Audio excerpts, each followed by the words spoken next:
नमस्कार students, GTPL के brilliant tips programme में मैं यश शर्मा एज फिज़िक्स एक्सपर्ट मैं कुछ टिप्स शेयर करना चाहूँगा।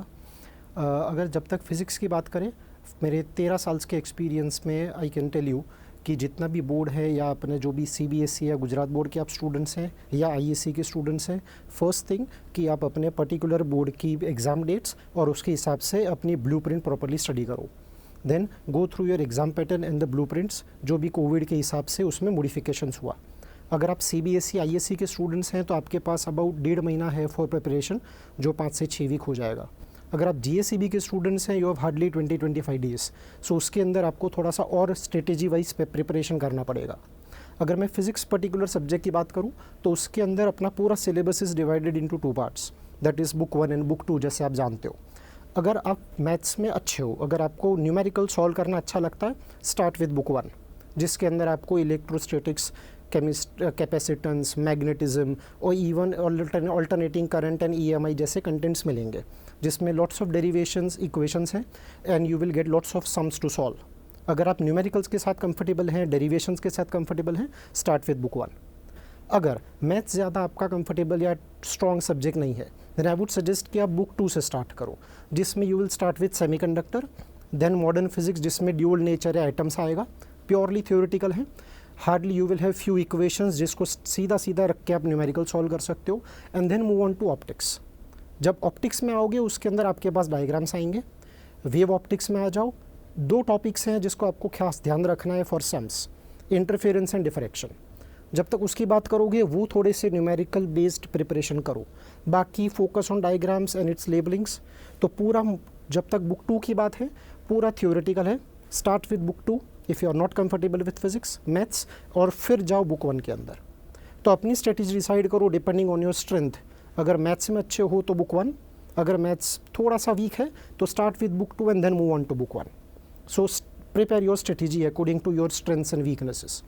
उसके बाद एक बार अगर चैप्टर प्रिपेयर कर लो, then you have lots of resources जो आपको chapter wise questions and materials देंगे। जो भी चैप्टर प्रिपेयर करते हो उसी पर्टिकुलर चैप्टर के lots of questions, MCQ, subjective, objective, even case study questions को रेफर करो। Go through that subject, practice this chapter, और जब तक वो चैप्टर अच्छे से हो जाए तब तक उसको छोड़ो मत। कोई क्वेश्चन में डाउट है, कहीं आप फंस रहे हो, अपने टीचर्स, मेंटर्स का हेल्प लो, but get through that chapter completely and once and for all. एक बार वो चैप्टर हो जाए उसके बाद ही move on to the next chapter, और फिर उसके प्रिपरेशन से go on to covering this entire syllabus. Book 1 या बुक 2 कहीं से भी you can start.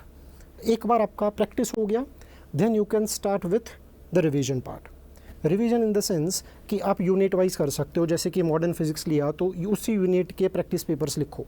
I would suggest 3 to 4 papers unit wise, modern physics, optics, semiconductor. Book 1 की बात करो तो इलेक्ट्रोस्टैटिक्स, करंट, इलेक्ट्रिसिटी, मैग्नेटिज्म, उसके बाद ऑल्टरनेटिंग करंट। यूनिट वाइज करो 4 to 5 चैप्टर्स, उसके बाद you can move on to the book wise papers. Book wise in the sense कि हाफ कोर्स। एक बार वो भी हो रहे हैं, उसके अंदर भी if you are comfortable, then move on to the full course exams. I would suggest practice as much as possible. अगर कोई कंटेंट ऐसा है जिसमें यू आर नॉट कंफर्टेबल, अगर गुजरात बोर्ड के स्टूडेंट्स हैं आप, तो ज़्यादा नए टॉपिक्स के अंदर मत जाओ, you don't have enough time. अगर CBSE ICC के आप स्टूडेंट्स हैं, then you still have enough time to go through those topics, take the help of your mentors and teachers, और उस टॉपिक को अच्छे से कवर करो। फिर पूरा unit wise I would suggest 6 to 7 full course papers you will have to write before your exam. उसके अंदर जो भी हेल्प चाहिए टेक, बट उसी एग्ज़ाम को, उसी चैप्टर को आपको कवर कंप्लीट करना है। 6 to 7 papers I would suggest, full course, sample papers, previous year questions you will have to solve. एक बार ये हो जाए उसके बाद this is about technical part. उसके बाद अपनी अगर पर्सनल या खुद की ध्यान रखने की बात करें तो take proper diet, take proper sleep. अगर मेडिटेशन कर सकते हो it is very good for your mental calmness and peace. जब भी पेपर लिखो मेक श्योर कि आप अपनी पर्टिकुलर बोर्ड टाइम के हिसाब से लिख रहे हो। अगर गुजरात बोर्ड के हो तो आपका जो एग्ज़ाम का टाइम है 3 to 6 उसमें लिखो। CBSE और ISC का मॉर्निंग टाइम होता है उसमें लिखो, so that your body clock will be completely tuned. Your body is set to write that paper for 3 hours in that particular time slot of the day. तो उसके हिसाब से आपका बॉडी क्लॉक सेट होगा। And the thing is have some positive attitude. ऐसा मत सोचो कि अगर ये एग्ज़ाम में ठीक नहीं हुआ मैं कुछ और कर लूँगा, पापा के बिज़नेस में चला गया, कहीं और कर लिया, मुझे तो आना ही नहीं था। Don't have this attitude, avoid social distractions. कहीं भी ऐसा मत सोचो कि अगर एग्ज़ाम में ठीक नहीं हुआ मैं कुछ और कर लूँगा। Take this exam as a challenge कि इस एग्ज़ाम में हमें अच्छा करना है चाहे कुछ भी हो जाए, है ना। Not to become doctors and engineers. अगर आप आर्टिस्ट बन रहे हो, प्रोफेशन आप चेंज कर रहे हो, एंटरप्रेन्योर बन रहे हो, कहीं और बिजनेस में जा रहे हो, in every single field you will have that one day जहाँ पे आपको अच्छा परफॉर्म करना ही पड़ेगा। And for this exam, this particular board exam will prepare you for that particular day. So इस एग्ज़ाम को एज अ चैलेंज की तरह लो, prepare nicely, don't worry about this, about the outcome, but take this as a challenge and prepare yourself for that particular day. Okay, so for that your strategy should be clear, revision, practice, everything should be clear. Okay, apart from that, have always positive attitude and your proper diet and sleep. That is all. I would still suggest to take help of your teachers and mentors, have some focus, have positive attitude, and make your teachers and parents proud. Thank you. નમસ્કાર. બોર્ડની પરીક્ષા નજીક આવી રહી છે, 28 March. એટલે આમ જુઓ ને તો હવે તો ગણતરીના દિવસો બાકી રહ્યા નહીં ને. એટલે જ આજે હું ડૉક્ટર ધવલ સોલંકી, આમ તો આચાર્ય છું, બાયોલોજી વિશે ભણાવું છું, પણ આપ સૌની સાથે વાત કરવા આવ્યો છું કે પરીક્ષાના સમયે આટલા દિવસો ઓછા હોય ત્યારે પણ બધા જ વિષયોને તૈયાર રાખીને કેવી રીતે સજ્જ થવું. તો મિત્રો, હું માનું છું કે તમારી પાસે કાગળ પેન તૈયાર હશે કે નહીં, પણ તમારું મન ખુલ્લું રાખજો અને દરેકે દરેક વસ્તુ નોંધતા જજો. સૌથી પહેલી એ વાતનું ધ્યાન રાખો કે ક્યારેય આજે 3 દિવસ આ વિષય, પછીના 3 દિવસ બીજો વિષય ને પછીના 3 દિવસ ત્રીજો વિષય, એવું પ્લાન ન કરવું. કારણ કે ઘણીવાર એવું થાય કે એવી રીતે પ્લાન કરતાં કોઈ એકાદ વિષય એકાદ દિવસ વધારે લઈ લે ને ત્યારે આપણા બીજા વિષયનું ટાઈમ ટેબલ ખોરવાઈ જતું હોય છે. એટલે હું એક અનુભવી તરીકે તમને એવું સજેસ્ટ કરું છું કે તમે બધા જ વિષયોને દિવસમાં નિશ્ચિત કલાકો ફાળવી દો. અને હા, એમાંય ખાસ કરીને આપના જે મુખ્ય વિષય હોય, જો ધોરણ 10 હોય તો 5 વિષયો મુખ્ય, અને સાયન્સ હોય તો જે કેમિસ્ટ્રી, ફિઝિક્સ, બાયોલોજી છે એ, અને જો કોમર્સ હોય જનરલ સ્ટ્રીમ તો આપણા જે મેઇન 5 વિષયો છે એ. આ 5 વિષયોને દિવસમાં 2 કલાક 3 કલાક આપની અનુકૂળતા મુજબ એને ફાળવી દો, જેથી ક્યારેય એવું નહીં થાય કે મારે એકાઉન્ટ તો રહી જ ગયું છે, મેં કેટલા દિવસથી નથી કર્યું, કે હવે ફિઝિક્સનો વારો તો હજી બહુ વાર છે. એટલે યાદ રાખો, પરીક્ષાના મહિના પહેલાં, 25 દિવસ પહેલાં આપણું પ્લાનિંગ કેવું હોવું જોઈએ કે પરીક્ષા સુધી પહોંચતા દરરોજે દરરોજ આપણે બધા જ વિષયોને એકવાર તો નજર સામેથી ફેરવતા જ હોઈએ. બીજી વાત, દિવસો ઓછા, કલાકો પણ ઓછા, તૈયારી કેવી રીતે કરવી, બધું કેવી રીતે પહોંચાશે? સિલેબસ તો કેટલો મોટો દરિયા જેવડો છે. તો હા, એ યાદ રાખો કે હવે બધું વાંચવા જઈશું, બધું લખવા જઈશું તો નહીં પહોંચી વળાય. અને એટલા માટે આ વખતે કામ લાગશે કે મુદ્દાસર નોંધ. જો તમે બહુ પહેલેથી કરી હશે, 4 મહિના 6 મહિના પહેલાંથી, તો એ નોંધ વાંચવાની ખૂબ મજા આવશે. ન કરી હોય તો પણ અત્યારે તમે જ્યારે પણ કોઈ પ્રશ્ન વાંચો છો ત્યારે પ્રશ્નના ખાલી મુદ્દા ટપકાવતા જાઓ. એ મુદ્દાને તમારી રફ બુકમાં કે જે પણ વિષયની નોટબુક હોય એમાં લખતા જાઓ. અને લખતી વખતે એ 5 મુદ્દા 7 મુદ્દાને જ હાઇલાઇટ કરતા જાઓ. એ 7 મુદ્દા યાદ હશે તો એ પ્રશ્ન યાદ આવશે. માઇન્ડ મેપ બનાવતા જાઓ. કારણ કે ઘણી બધી વાર એટલું બધું લાંબુ ડિસ્ક્રિપ્શન હોય અને એ લાંબા ડિસ્ક્રિપ્શનને અંતે બધું જ વર્ણન જો યાદ રાખવા જઈએ ને તો કદાચ આપણો આ ફાળવેલા ટાઈમ 2 કે 3 કલાક દિવસના હોય ને એમાંથી અડધો પોણો કલાક તો એક પ્રશ્ન ખાઈ જાય. એટલે આવું કરવાને બદલે તમારી પાસે માઇન્ડ મેપ બનાવવાની આવડત હોવી જોઈએ. હવે તમને પ્રશ્ન થશે કે સાહેબ માઇન્ડ મેપ એટલે શું? માઇન્ડ મેપ એટલે કે તમે કોઈ એક મુદ્દો લીધો, એ મુદ્દા ઉપરથી બીજા મુદ્દા ઉપર જાઓ ત્યારે આખી લીટીને લખો, એક લખ્યો, એની ઉપરથી એરો કરીને બીજો લખ્યો, બીજામાંથી 2 વસ્તુ બની તો 2 બન્યા, એમાંથી 2 ઉપરથી ત્રીજો એરો ગયો, એમાંથી એક પાછા મૂળ મુદ્દા ઉપર આવી ગયો. આવી રીતે તમે જો એક આખો માઇન્ડ મેપ તૈયાર કરશો ને કોઈ પણ પ્રશ્નનો, તો તમને આગળ જતાં ક્યારે એ પ્રશ્ન કેવી રીતે યાદ રાખો ને એની તકલીફ નહીં પડે. કારણ કે જ્યારે પણ તમે પરીક્ષા વખતે તમારા એ પ્રશ્નના જવાબને યાદ કરશો ને એટલે પહેલો યાદ આવશે તમને માઇન્ડ મેપ. અને જેવો માઇન્ડ મેપ યાદ આવશે ને એટલે તરત જ વાક્યો તો આવડવાના જ છે, કારણ કે લખતા તો આવડે છે આપણને. તો બીજી વાત એ યાદ રાખો કે મુદ્દાસર નોંધની સાથોસાથ આપણે માઇન્ડ મેપ બનાવીએ. અને હા મિત્રો, જે 9-11માં છે ને એ પણ ધ્યાન રાખે કે આવતા વર્ષે એ પણ આવી જ રીતે માઇન્ડ મેપ પહેલેથી જો બનાવતા જશે ને તો એમની બધી જ પરીક્ષાઓ બહુ સરસ થશે. અને હા, અત્યારે 10મા 12મા વાળા માટે પણ મોડું તો નથી જ થયું. ત્રીજી વાત, મિત્રો મને મારા વખતથી યાદ છે કે પરીક્ષાઓ જેમ જેમ નજીક આવતી જાય ને એમ લાંબા પ્રશ્નો મને અકળાવતા જાય. લાંબા પ્રશ્નો એટલે જે 4 માર્ક 5 માર્કના હોય, પ્રયોગો હોય, પ્રમેયો હોય, રચનાઓ હોય કે નિબંધ હોય. એટલે શું થાય કે એક તો લાંબુ હોય, 1.5-2 પાના 2.5 પાનાનો જવાબ હોય, ફિઝિક્સમાં તો 2-2.5 પાનાના ડેરિવેશન્સ હોય, મેથ્સમાં લાંબા લાંબા સોલ્યુશન્સ હોય, અને કેવી રીતે યાદ રાખવા, અને છેક સુધી યાદ ન હોય ને એટલે એની જ પાછળ પડીએ. તો સૌથી પહેલી સૂચના એ છે કે તમારી પાસે તમારા પ્રયોગો, પ્રમેયો, રચનાઓ, નિબંધો તૈયાર હોવા જોઈએ. શરૂઆતમાં હજી પણ ટાઈમ છે કે તમે એની પર જ વધારે ફોકસ કરો, કારણ કે યાદ રાખજો, પરીક્ષાના આગલા દિવસે તમે મને મળ્યા હશો ને રસ્તામાં તો મને યાદ રહેશે કે હા અંકિત મળ્યો હતો, પણ અંકિત જો પોતાની આખી હિસ્ટ્રી કહેશે ને તો બને છે કે મને આખી હિસ્ટ્રી યાદ નહીં રહે. તો પરીક્ષાના આગળના દિવસો જે છે ને એ ફક્ત ને ફક્ત 2 માર્ક અને 3 માર્કના પ્રશ્નો તૈયાર કરવા માટે જ આપો. આ 2 માર્ક અને 3 માર્કના પ્રશ્નો તૈયાર કરવાનો એટલા માટે કહું છું કારણ કે એ 2 અને 3 માર્કના કરશો ને આપોઆપ તમારા MCQ એટલે વન લાઇનર્સ થઈ જ જશે, કારણ કે એમાંથી જ આવવાના હોય. અને 3 માર્કવાળા પ્રશ્નો પરથી ક્યારેક બની શકે કે તમને નિબંધવાળા પ્રશ્નો તે તમે ઓલરેડી પહેલાં કર્યા છે એ તમને આવડી જશે.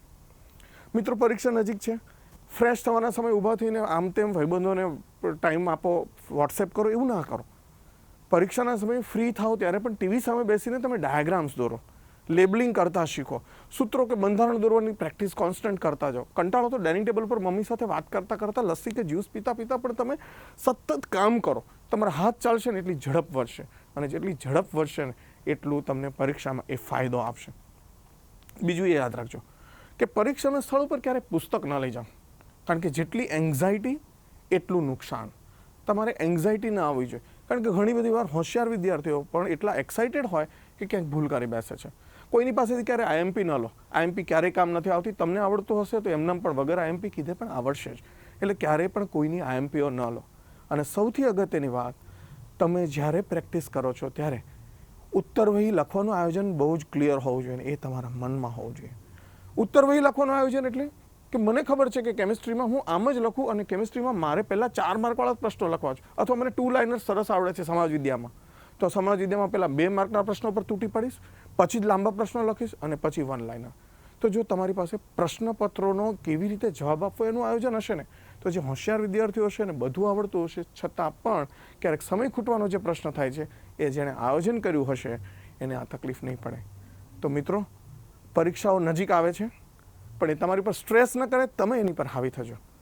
તમે એની ઉપર બરોબર કંટ્રોલ થાય એવી તૈયારી કરજો. અને બીજી એ બાબત એ પણ યાદ રાખજો કે ગરમીઓ શરૂ થઈ રહી છે, તમારી તબિયત, હેલ્થ એટલે કે ખાસ કરીને તંદુરસ્તીનું ધ્યાન રાખજો. અને આ માટે તમારું ખાવું પીવું, તમારે હાઇડ્રેટ રહેવું, શું ખાવું અને શું ન ખાવું, બહારનું અવોઇડ કરવું, જંક ફૂડ ન ખાવું, પરીક્ષાના દિવસો દરમિયાન ભારે ન ખાવું.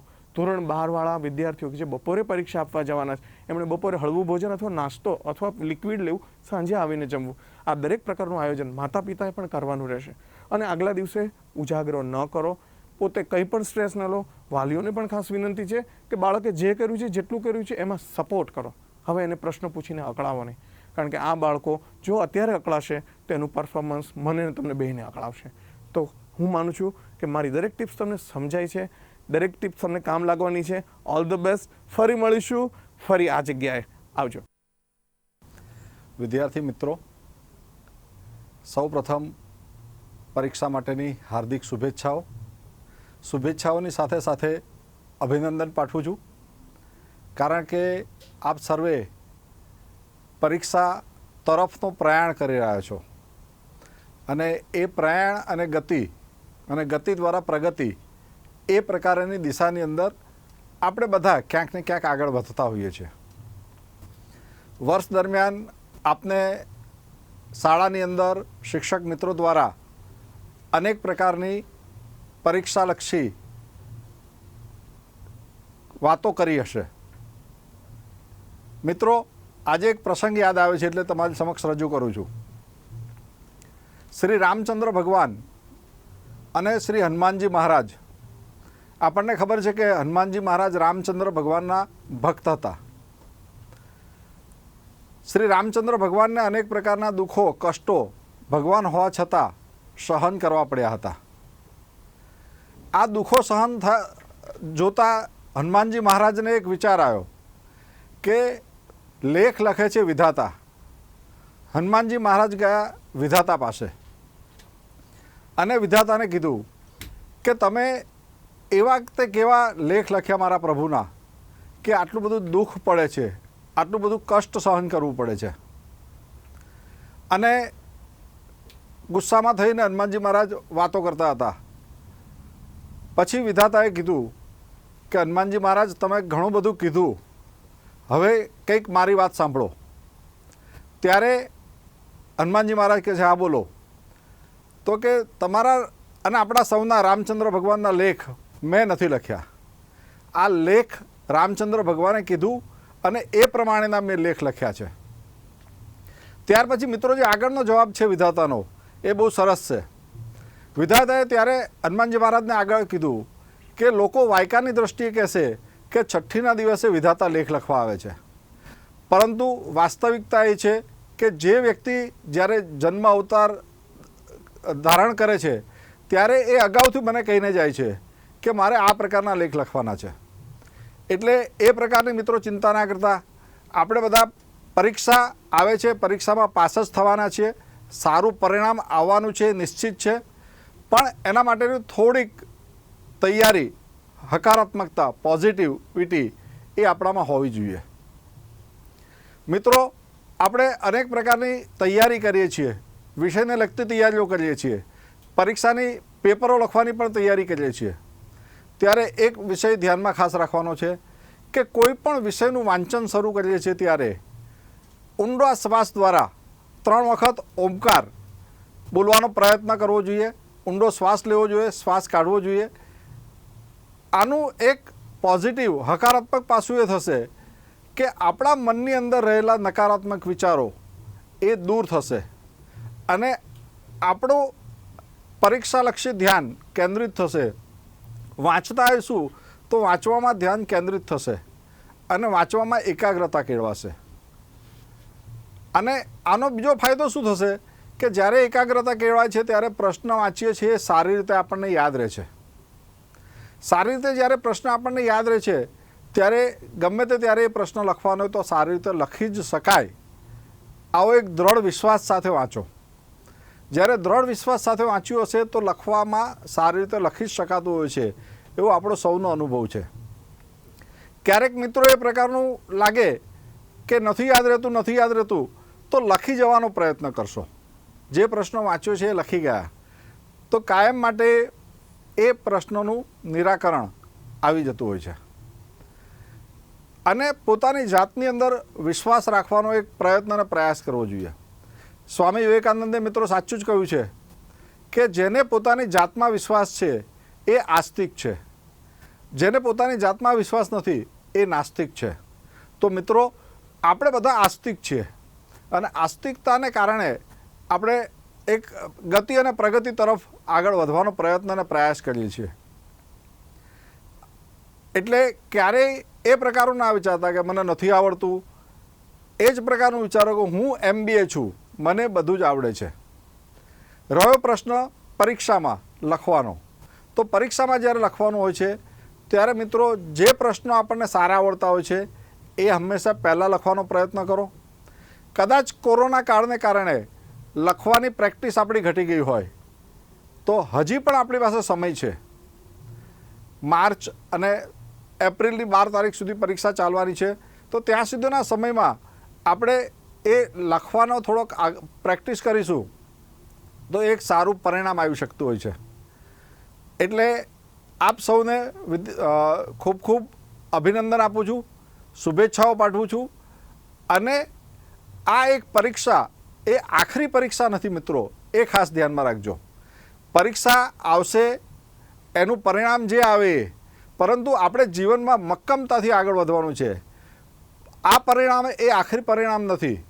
એટલે માતા પિતા અને વિદ્યાર્થી મિત્રોને વિનંતી કે આ જ પરિણામના આધાર ઉપર કોઈ પ્રકારનો બાકીનો અન્ય વિચાર ન કરતા પોઝિટિવ થિંકિંગ આગળ વધવાનો, જીવનની એક મંજિલ તરફ આગળ વધવાનો સતત પ્રયત્ન અને પ્રયાસ કરીએ તો સફળતા નક્કી જ છે, એમાં કોઈ શંકાને સ્થાન નથી. અસ્તુ. વંદે માતરમ. વિદ્યાર્થી મિત્રો, रितेश शाह, गणित शिक्षक, नमस्ते। विद्यार्थी मित्रों, ધોરણ 10ની પરીક્ષાના ખૂબ જ ઓછા દિવસો હવે આપણી પાસે બાકી રહ્યા છે. હવે આટલા ઓછા દિવસોની અંદર પરીક્ષાની તૈયારીઓ કરવી એ ખૂબ જ અઘરું કામ બને છે.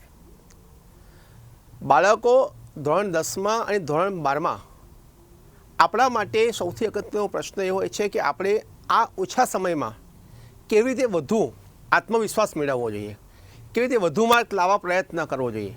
તો સૌથી જે પ્રશ્ન મહત્ત્વનો હોય છે કે આત્મવિશ્વાસ મેળવવો. તો વિદ્યાર્થી મિત્રો, આપણે આત્મવિશ્વાસ મેળવવા માટે શું તૈયારીઓ કરીએ છીએ? કારણ કે પરીક્ષા શબ્દ આવે ને એટલે આપણા મગજમાં ક્યાંક ને ક્યાંક ચિંતાનું વાતાવરણ તો આવવાનું જ છે. પણ આ પરીક્ષાને આપણે એકદમ સરળ રીતે જોવા જઈએ તો સૌથી પહેલું તૈયારીમાં ધ્યાન શું રાખવું જોઈએ? તો બાળકો જ્યારે આપણે તૈયારી કરીએ છીએ ને તે સૌથી વધુ ફોકસ ક્યાં કરીએ છીએ, સૌથી વધુ ધ્યાન ક્યાં આપીએ છીએ? તો જે મુદ્દા ના આવડતા હોય એની ઉપર ધ્યાન આપીએ છીએ.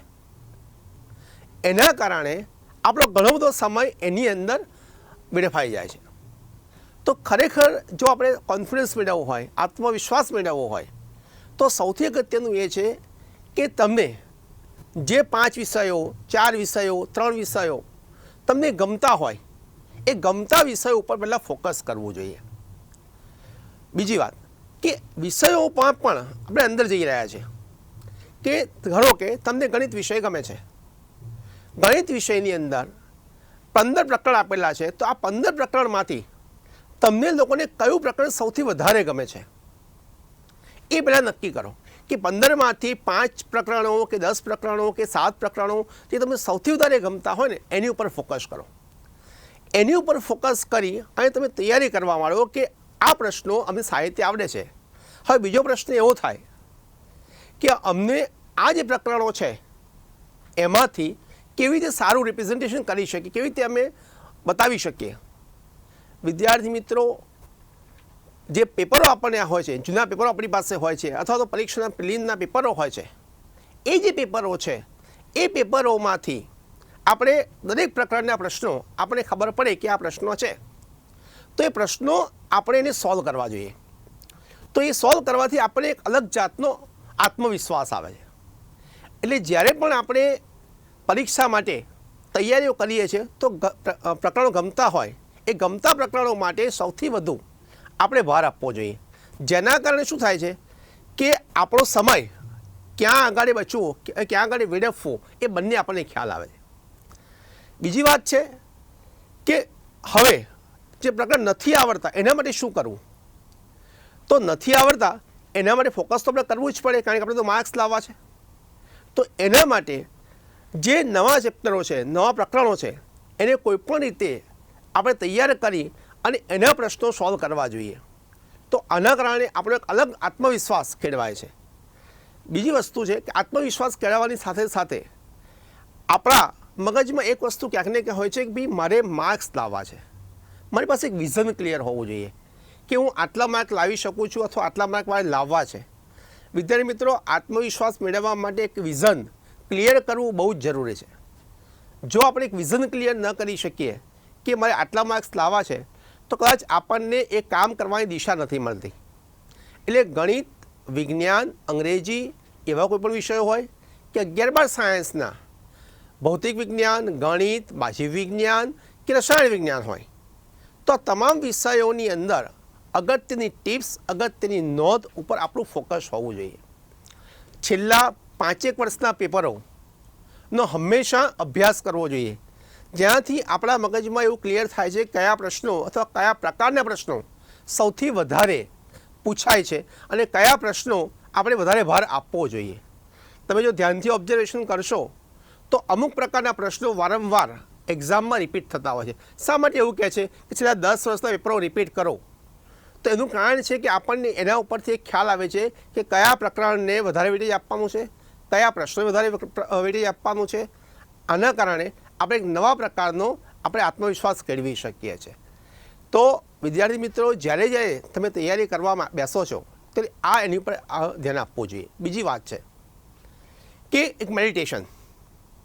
આપણે કોઈ પણ પ્રકરણની શરૂઆત કરીએ છીએ, ભણવાની શરૂઆત કરીએ છીએ ત્યારે એક ઊંડા શ્વાસ લઈ અને એક મેડિટેશનનો પ્રકાર આપણી પાસે હોવો જોઈએ કે મેડિટેશન ઊંડા શ્વાસ એ એક એવી વસ્તુ છે કે તમારું કોન્સન્ટ્રેશન વધારે છે અને આ કોન્સન્ટ્રેશન તમને તમારા સબ્જેક્ટમાં તમારા વિષયમાં તમને વધુ ધ્યાન આપવા માટે પ્રેરણા આપે છે. બીજી વાત છે કે સૌથી વધુ સાતત્ય, કન્ટિન્યુટી. પરીક્ષાની અંદર તમે જ્યારે બી તૈયારી કરો છો તે સાતત્ય, કન્ટિન્યુટી. તો કન્ટિન્યુટી કયા પ્રકારનું સાતત્ય? તો સાતત્ય છે કે પેપર લખવા માટે 3 કલાક એક સરખા ધ્યાનથી બેસવું. આ જે વાત છે એ માત્ર અને માત્ર પરીક્ષા માટે નથી. આ જે વાત છે એ આપણા ઘરમાં જ્યારે આપણે પ્રશ્નોની, પેપરોની પ્રેક્ટિસ કરતા હોય ત્યારની વાત છે અને આ વખતે આપણે એ ધ્યાનથી આપવું જોઈએ. તો વિદ્યાર્થી મિત્રો, આ જે તમે જે મુદ્દા અગત્યના આપ્યા છે એ મુદ્દા ઉપર તમે ધ્યાનથી વિચાર કરજો અને એની ઉપર તમારે વધુ ધ્યાન આપવાની જરૂર પડે છે. બીજી વાત છે કે પરીક્ષાની અંદર જ્યારે તમે આપવા જાઓ છો એક્ઝામમાં, તો પરીક્ષા આપવા જ્યારે જાઓ છો ત્યારે તમારા મગજમાં નેગેટિવ થોટ લઈને ક્યારેય ના જતા કે આ પ્રશ્નો મને નહીં આવડે, આ પ્રકરણ મને નહીં આવડે. તમે જે તૈયારીઓ કરી છે એ તૈયારીઓ બેસ્ટ જ હોય છે અને ઘણીવાર એવું બનતું હોય છે કે આપણે જે વિચારીએ એના કરતાં પણ વધુ સારું પરફોર્મન્સ, વધુ સારી વસ્તુ આપણે આપી શકતા હોઈએ છીએ. એટલે વિદ્યાર્થી મિત્રો, આ જે બધા મુદ્દાઓ છે એ બધા જ તમામ મુદ્દાઓ તમારે ધ્યાનમાં રાખવાના અને આવનારી પરીક્ષા માટે તમે વિદ્યાર્થીઓને ઓલ ધ બેસ્ટ.